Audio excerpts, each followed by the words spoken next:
K pop বা Korean পপের পাল্টা গু এবং বিভিন্ন ধরনের আবর্জনা, এইভাবেই এখন লড়ছে দক্ষিণ কোরিয়া এবং উত্তর কোরিয়া। আপনারা হয়তো সংবাদ মাধ্যমে দেখেছেন যে কিমের আজব হামলা, দক্ষিণ কোরিয়ায় উত্তর কোরিয়া গু এবং ময়লা পাঠাচ্ছে। এটা শুধু গতকাল বা গত পরশু হয়নি, মে মাসের শেষের দিকেও হয়েছিল।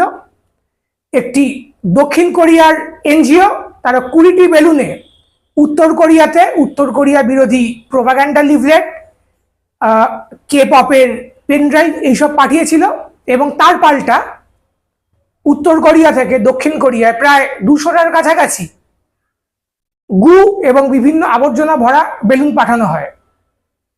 এরপরে গত শুক্রবার আবার দক্ষিণ কোরিয়া থেকে উত্তর কোরিয়ার উদ্দেশ্যে কে পপ ভরা এবং বিভিন্ন